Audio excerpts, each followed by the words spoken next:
طور پہ رہتے ہیں۔ میں نے اس کا جواب تو کیا دے گا؟ تیسرا بندہ کہے گا اللہ ڈسکے کی مسجد میں رہتے ہیں۔ ہم پوچھے تیری دلیل کیا ہے؟ وہ کہتا ہے میری دلیل یہ ہے کہ جب بندے نے بات کرنی ہو تو پھر نماز پڑھتا ہے، اور جب نماز پڑھنی ہو تو مسجد میں چلا جاتا ہے۔ اگر اللہ مسجد میں نہیں تھے تو بندہ بات کس سے کرتا ہے؟ میں نے کہا تو کیا جواب دے گا؟ کہتا جی بات تو بڑی وزنی ہے۔ میں نے کہا وزنی تیرے نزدیک ہے، دیوبند والوں کیا کوئی وزنی بات نہیں ہے؟ مجھے کہتے کیوں نہیں؟ میں نے کہا دیوبند کا نظریہ ہے خدا کی ذات ہر جگہ پر ہے، تیری دلیل یہ تھی اگر اللہ کی ذات ہر جگہ پر ہے تو نبی معراج پہ رہے فرش پہ کیوں گئے ہیں؟ خدا سے بات کرنے کے لیے۔ توجہ رکھنا، میں نے کہا دیوبند کے نظریے کو سمجھنا۔ ہم نے کہا خدا کی ذات تو ہر جگہ پر ہے، لیکن اللہ نے کس بندے سے کہاں گفتگو کرنی ہے؟ اللہ بندے کی حیثیت کو دیکھ کے جگہ کا انتخاب کرتے ہیں۔ اگر بندہ مجھ اور آپ جیسا ہو انتخاب عام مسجد کا ہو جاتا ہے،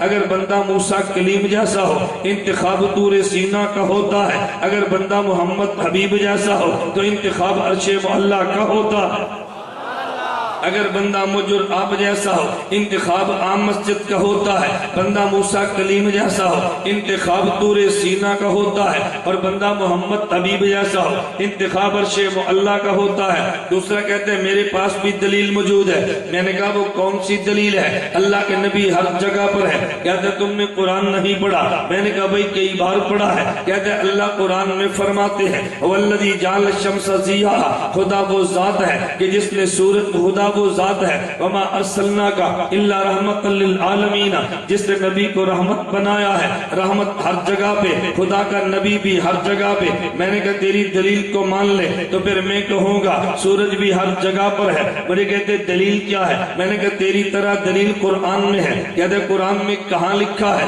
میں نے کہا اللہ قرآن میں یہ نہیں فرماتے وَالَّذِي جَعَلَ الشَّمْسَ ضِيَاءً۔ کہتا جی بالکل ہے۔ میں نے کہا اس کا ترجمہ تیری طرح میں بھی کروں گا۔ اللہ نے سورج کو روشنی بنایا اور روشنی ہر جگہ پہ ہے، سورج بھی ہر جگہ پہ ہے، تو میں نے کہا سورج کو ہر جگہ پہ مان لے۔ مجھے کہتے ہیں یہ نہیں، سورج تو آسمان پر ہے، سورج کی روشنی ہر جگہ پر ہے۔ میں نے کہا پھر ہم بھی کہتے ہیں نبی مدینہ میں ہے اور نبی کی رحمت ہر جگہ پہ ہے۔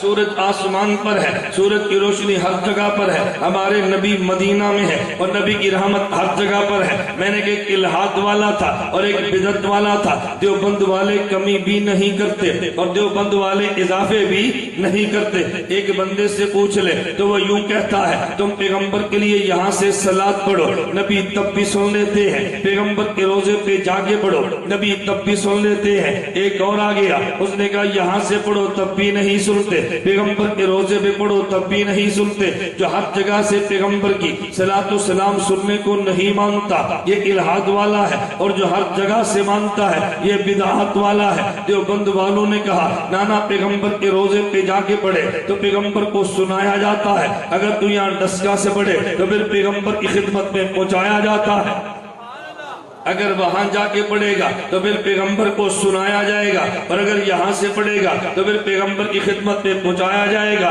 میں نے کہا دیوبند والوں کا نظریہ ہے کہ یہ صلاۃ و سلام تو پیغمبر کے لیے ایک تحفہ ہے۔ اگر تیرا بیٹا جدے میں رہتا ہے اور جدے میں رہ کے اپنی امی جان کے لیے چادر دے تو وہاں سے چادر بھیج دیتا ہے، ابو جان کے لیے کمبل دینا چاہے کسی کے ہاتھ میں بھیج دیتا ہے، بھائی جان کو گھڑی دینا چاہے کسی کے ہاتھ بھیج دیتا ہے، لیکن جب جدہ سے ڈسکا میں تو پھر بھیجتا نہیں ہے، امی جان کی خدمت میں پیش کر دیتا ہے۔ دیوبند والے بھی کہتے ہیں صلاۃ و سلام پیغمبر کے لیے ہدیہ ہے، جب ڈسکا میں ہو اللہم صلی علی محمد کہہ کے پیغمبر کی خدمت میں پہنچا دیتا ہے اور کہتا ہے اللہ جی آپ پہنچا دے، اور جب نبی کے روزے پہ جائے الصلاۃ والسلام علیک یا رسول اللہ کہہ کے نبی کی خدمت میں پیش کر دیتا ہے، تو جب دور سے ہو تو بھیج دیتا ہے، پیغمبر کی خدمت میں جائے خود پیش کرتا ہے۔ دیوبند الہاد والے بھی نہیں ہے، دیوبند بدعت والے بھی نہیں ہے، دیوبند تو صراط مستقیم والے ہیں۔ میں نے کہا الہاد والے آئے ہیں تو تب بھی مقابلہ دیوبند نے کیا ہے،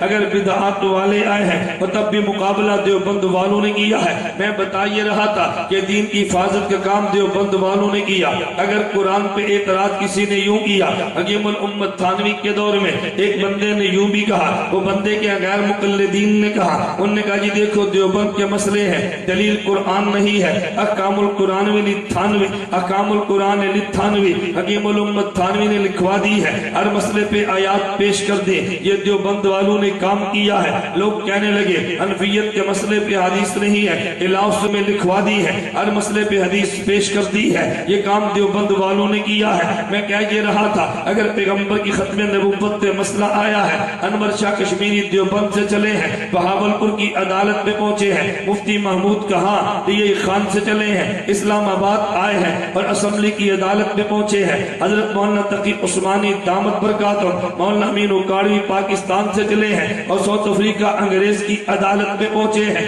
ختم نبوت کا مسئلہ آیا تو دیوبند والوں نے دفاع کیا ہے۔ اصحاب پیغمبر کی ذات کا مسئلہ آیا، انڈیا میں جا کے دیکھ لے، مولانا عبدالشکور لکھنوی وہاں نظر آتا ہے، پاکستان میں آ کے دیکھ لے، مولانا دوست محمد قریشی نظر آتا ہے، مولانا عبدالستار توسوی دامت برکاتہ نظر آتے ہیں، امیر عظیمت حق نواد نظر آتا ہے۔ میں نے کہا جب اصحاب پیغمبر پہ حملہ ہے تو پھر دفاع دیوبند والوں نے کیا ہے۔ اگر امام ابو حنیفہ کی ذات پہ اعتراض آئے تو دیوبند والوں نے دفاع کیا۔ میں ایک جملہ بلکہ یوں کہوں گا، ایک بندہ دیوبند میں وہ آیا جو ایک موضوع پر دین کا دفاع کرتا ہے، لیکن دیوبند میں بعض وہ آئے ہیں کہ جن کا قلم چلا تو سب کے لیے چلا ہے اور جن کی زبان چلی تو سب کے لیے چلی ہے۔ ہم نے دو بندے دیکھے، ایک مولانا اکاڑوی کو دیکھا، یہ دیوبند والا ہے، ایک مولانا سرفراز صفدر کو دیکھا، یہ بھی دیوبند والا ہے۔ دونوں میں فرق یہ ہے کہ مولانا سرفراز کے قلم نے ہر فتنے سے دین کا دفاع کیا ہے، مولانا اکاڑوی کی زبان نے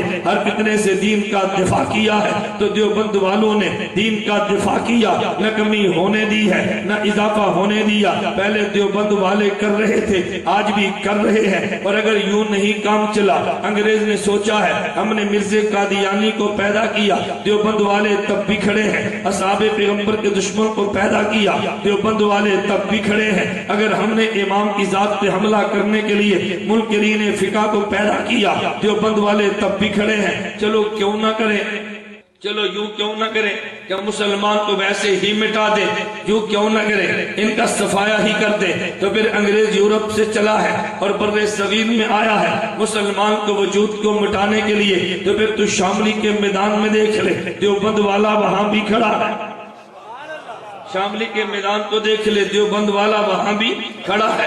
مالٹا کی جیل کو دیکھ لے، اسیر مالٹا شیخ الہند وہاں بھی کھڑے ہیں۔ تو دنیا کی جو بھی جیل دیکھے گا، دیوبند والا وہاں بھی دین کے پہرے دے رہا ہے۔ میں کہہ یہ رہا تھا اگر تیرے وجود کو مٹانے کے لیے اتنی دور سے انگریز آیا ہے تو پھر بھی سامنے دیوبند والے کھڑے ہیں۔ آج شاملی کے میدان کو دیکھو، اپنی جان کو دے دیا ہے، لیکن دیوبند والوں نے دین پہ آنچ نہیں آنے دی۔ مولانا قاسم العلوم والخیر مولانا نانوتوی رحمت اللہ علیہ نے دیکھا، ہم نے جان بھی دے دی ہے، ہم نے کتابیں بھی لکھی ہے، لیکن یہ انگریز کا فتنہ بڑھ رہا ہے، ابھی فتنے میدان میں آگے آ رہے ہیں۔ تو پھر دیوبند کے نام پہ چھوٹا سا اس وقت کا مدرسہ بنایا۔ میں بات جو سمجھانے لگو، مدرسہ بنانے والا کون تھا؟ ان میں ایک اینٹ رکھی ہے شیخ احمد علی محدث سہارنپوری نے، ایک اینٹ رکھی ہے مولانا رشید احمد گنگوہی نے، ایک اینٹ رکھی ہے مولانا محمد قاسم نانوتوی نے، اور ایک اینٹ رکھی ہے مولانا عابد حسین نے، ایک اینٹ رکھی ہے مولانا رفیع الدین نے۔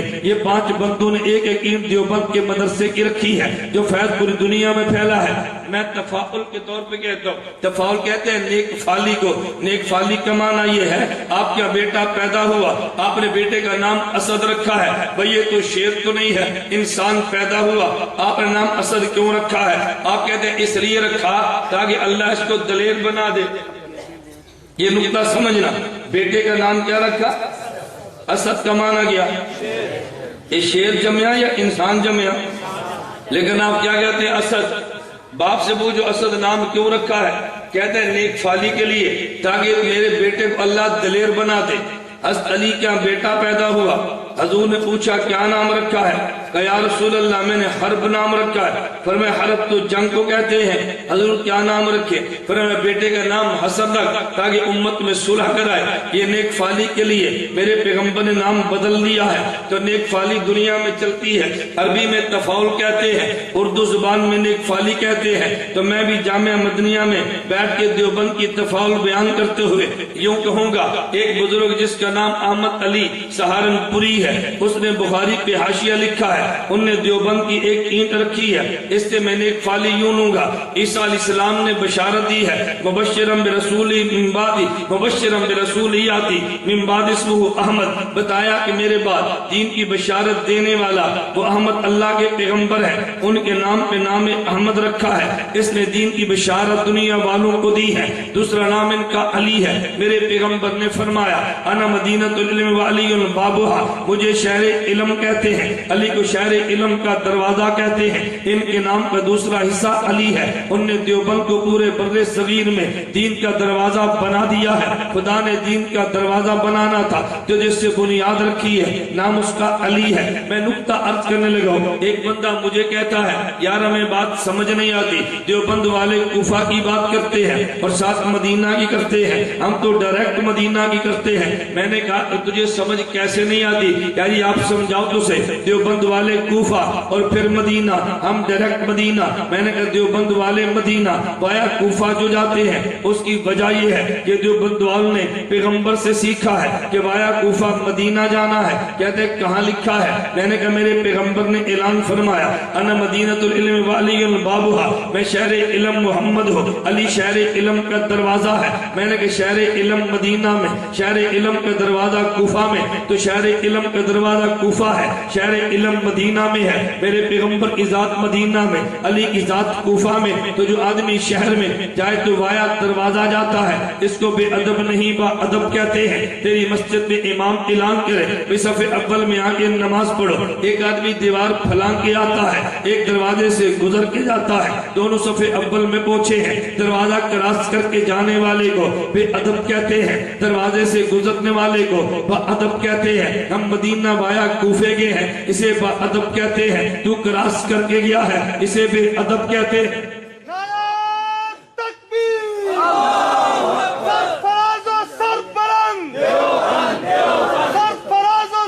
ہم جو آیا کوفہ مدینہ گئے تو دروازے سے جانے والے کو با ادب کہتے ہیں، اور دروازہ کراس کر کے جائے تو اسے بے ادب کہتے ہیں۔ توجہ رکھنا، امام بخاری خود بتاتے ہیں، میں علم حاصل کرنے کے لیے امام بخاری فرماتے ہیں میں شام گیا ہوں، میں بصرہ گیا ہوں، میں کوفہ گیا ہوں، میں جزیرہ گیا ہوں۔ پھر امام بخاری سفر کی روایت یوں فرماتے ہیں دخلت الی الشام و مصر، میں شام و مصر میں گیا، 2 مرتبہ گیا ہوں، مرتين۔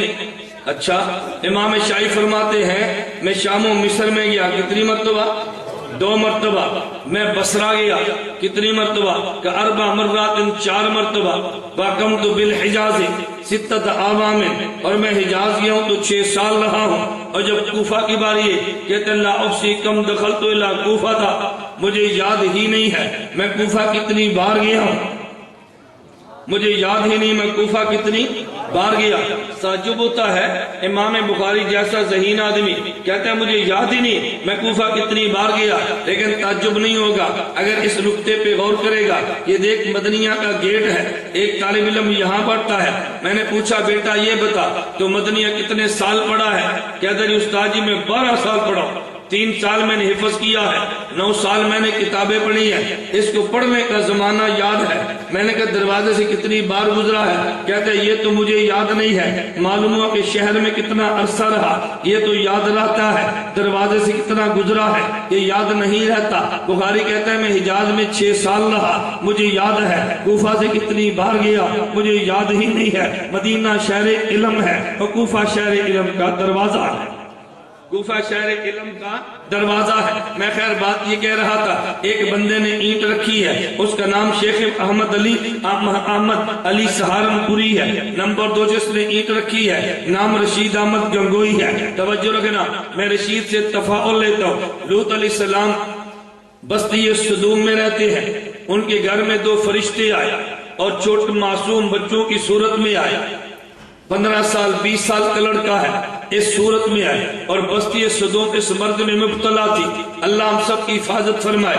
حضرت لوط علیہ السلام فرمانے لگے اور بے ایمانوں میرے مہمان آئے ہیں، تمہیں شرم کیوں نہیں آتی؟ وہاں لوط علیہ السلام نے جملہ فرمایا تھا، لوط علیہ السلام نے جملہ فرمایا اور وہ جملہ بڑا غور کرنے والا ہے۔ لوط علیہ السلام فرمانے لگے الیس منکم برجل، کیا تمہارے اندر سے کوئی رشید آدمی موجود نہیں ہے؟ کیا مطلب کہ جو اس فتنے سے امت کو بچا لے؟ معلوم ہوا فتنوں سے بچانے والے کو رشید کہتے ہیں، تو دیوبند کی پہلی اینٹ رشید نے رکھی ہے۔ یہ دیوبند فتنوں سے امت کو بچانے کا ذریعہ بنا ہے۔ ایک اینٹ اس میں مولانا قاسم نانوتوی نے رکھی ہے۔ میں سے تفاعل یوں لیتا ہوں، صحیح بخاری اٹھا کے دے، میرے پیغمبر نے فرمایا اللہ یوتی وانا قاسم، میرا اللہ علم کو دیتا ہے، میں محمد تقسیم کرتا ہوں۔ خدا نے اینٹ بھی قاسم نانوتوی سے رکھوائی ہے جو پیغمبر کے دین کو دنیا میں تقسیم کر رہا ہے۔ ایک اینٹ شاہ رفیع الدین نے رکھی ہے، رفیع کا معنی بلند ہے، تو جو دیوبند سے لگتا ہے خدا اسے بلندیاں بھی دے دیتا ہے۔ ایک اینٹ عابد حسین نے رکھی ہے، اس کا معنی عابد ہے۔ میں نے قرآن سے دیکھا عابد کی نیک فعل کیا نکلتی ہے۔ قرآن یوں کہتا ہے یا ایت النفس المطمئنہ ارجعی الی ربک راضیۃ مرضیہ فادخلی فی عبادی وادخلی جنتی، اگر تم نے جنت میں جانا ہے تو میرے بندوں میں شامل ہو جو۔ معلوم ہوا کہ جو عباد اللہ کو مانتا ہے خدا اسے جنت میں لے جاتے ہیں، اور یہ اینٹ رکھنے والا عابد ہے۔ اگلا لفظ حسین ہے، یزید نہیں ہے۔ پتا چلا کہ دیوبند حسینیت کا نام ہے، دیوبندیت یزیدیت کا نام نہیں ہے۔ حسین کے پیارے کار کو دیوبند کہتے ہیں اور یزید کے پیروکار کو کبھی دیوبندی نہیں کہتے۔ ہاں ذاکر نائک تو کہہ سکتے ہیں، تو ویڈیو سیڈیز کو آج دیکھ لے، ذاکر نائک نے تائید امام حسین کی نہیں کی، اس نے یزید کی ہے۔ میں نے کہا تجھے یزید کی تائید مبارک ہو، اور دیوبند والوں کو امام حسین کی تائید مبارک ہو۔ ہم حسین والے ہیں، ہم یزید والے نہیں ہیں۔ ہم تائید حسین کی کرتے ہیں، ہم یزید کی تائید نہیں کرتے۔ پھر جب دیوبند چلا ہے، ایک استاد پڑھانے لگا، نام اس کا بھی محمود ہے، اور جو پڑھنے لگا نام اس کا بھی محمود ہے۔ قیامت کے دن جو مقام اللہ نبی کو دے گا اس مقام کا نام بھی محمود ہے۔ پتہ یہ چلا ہے محمود حمد سے بنا ہے، حمد تعریف کو کہتے ہیں۔ تو جو بھی دیوبند کے ساتھ لگا ہے یا وہ حمد کیا کرتا ہے یا دنیا اس کی مدح کرتی ہے، اور جہاں بیٹھ کے پڑھنا شروع کیا ہے، میں نے دیوبند کی تاریخ کو پڑھا ہے، تو نے بھی پڑھا ہوگا۔ تو ایک انار کے درخت کے نیچے بیٹھے ہیں، میں نے نیک فالی یوں لی ہے۔ میں نے قرآن کو دیکھا، قرآن کا تذکرہ یوں کرتا ہے فیہما فاکہۃ ونخل ورمان، جنت میں انار بھی ہوگا۔ تو میں نے کہا دیوبند جس سے چلا ہے وہاں بھی انار کا درخت تھا، اور جب جنت میں جائے گا تو وہاں بھی انار ہوگا۔ یا انار والے علم کو تو مان لے، وہ جنت انار والی خدا تجھے دے گا۔ انار والی تاریخ کو تو مان لے، انار والی جنت خدا تجھے دے گا۔ میں نے ایک فالی کے طور پہ کہہ رہا تھا، پھر یہ دیوبند والے آئے ہیں تو دنیا میں بیٹھے رہے، بلکہ دیوبند والے دنیا میں چھاگے ہیں۔ میں نے دارالعلوم دیوبند کے اگر ایک فرد کا تذکرہ کروں گا تو بات بڑی لمبی ہوگی۔ میں اجمال کے ساتھ کہنے لگا اگر انگریز آیا ہے تو پھر تاریخ علماء دیوبند نے اٹھائی ہے، ترک موالات کے نام پہ چلی ہے، انگریز کے لیے جینا حرام کر دیا ہے، انگریز نے واپسی کا ارادہ کر لیا، انگریز نے برِ صغیر کو چھوڑا ہے، پاکستان بننے لگا۔ محمد علی جناح قائد اعظم نے تاریخ چلائی ہے، وہ پاکستان بننا چاہیے۔ تو جن لوگوں نے محمد علی جناح کا ساتھ دیا ہے، دارالعلوم دیوبند کے 5 بڑے عہدے تھے۔ نمبر 1 صدر محتمم کا عہدہ علامہ شبیر احمد عثمانی ہے، یہ محمد علی جناح کا ساتھ دیتے ہیں، اور یہ سرحد جو پاکستان کا حصہ بنا علامہ شبیر احمد عثمانی کی محنت کا نتیجہ ہے۔ یہ کبھی پاکستان کا حصہ نہ بنتا اگر علامہ شبیر احمد عثمانی یا دورے کر کے ریفرنڈم نہ کراتے۔ دوسرا عہدہ محتمم کا ہے،